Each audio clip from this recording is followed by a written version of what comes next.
नमस्कार मित्रांनो, आज अखेर जून उलटून गेलेला आहे, तरी आपण वीर धरणाची पाणी पातळी पाहू शकता. वीर धरण मोकळे होत चाललेलं आहे, तरी या झालेल्या वीर धरणाच्या मोकळ्या धरणामध्ये कोणकोणते अवशेष दिसून येतात किंवा मिळून येतात हे आपण पाहू शकतो.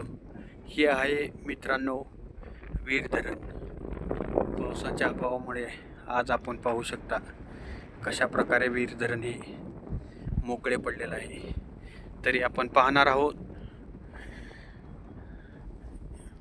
इतिहासकालीन आज कमी जास्ती 1965 सालापासून हे धरण इथे बांधलेले आहे.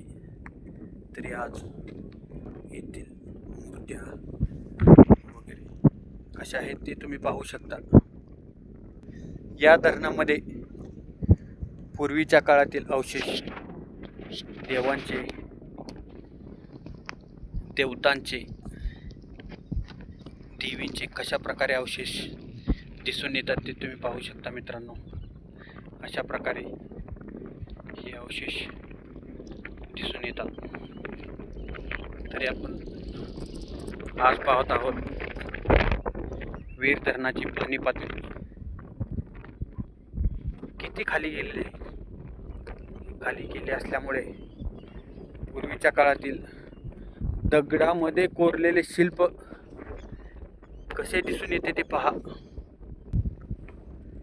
हे आहे मित्रांनो वीर धरण. वीर धरणामध्ये अजून एक हो का, ही एक मूर्ती आहे. कशा प्रकारे शिल्प तुम्हाला दिसत आहे बघा. या शिल्पाचे रेखीव काम बघू शकता तुम्ही. अजूनही आपले धरण 1965 साली बांधण्यात आले, तेव्हापासून या धरणामध्ये पाण्याशी झेलत असलेल्या या मूर्ती कशा प्रकारे दिसत आहेत. ही मूर्ती मित्रांनो पश्चिमेकडे तोंड करून आहे.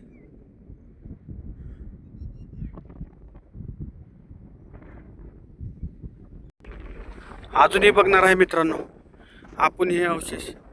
आणि इथे इतिहासकालीन मंदिर आहे मित्रांनो, हे आपण पाहणार आहोत. कशा प्रकारे इथे तटबंदी आहे ते पाहणार आहोत मित्रांनो. असेच अवशेष ही पहा कशा प्रकारे खांब आहे.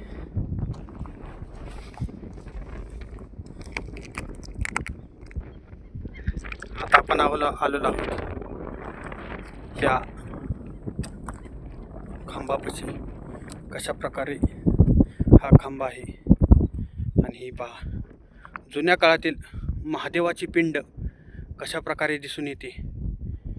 आज किती धरण भरले तरी याच जागी ही पिंड थांबून असते. जुन्या काळातील अवशेष आपण पाहू शकता. तरी आपण जाणार आहे हे पूर्वीच्या काळी कशा प्रकारे मंदिर होते.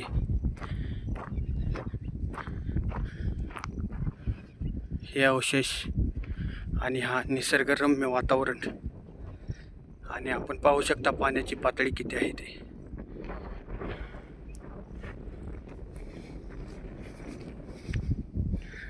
मंदिरामध्ये आपण पाहत आहोत कशा प्रकारे पूर्वीच्या काळातील मंदिरे अजूनही या पाण्यामध्ये झुंज देत आहेत. आज कमी जास्ती 60 ते 65 वर्ष झाले असतील. कशा प्रकारे हे देवीचं मंदिर इथे आहे.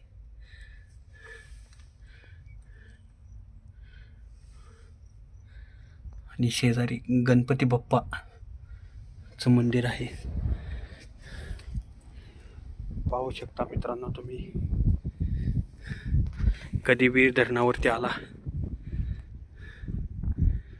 तरी या वातावरण आणि हे शिल्प पाहू शकता.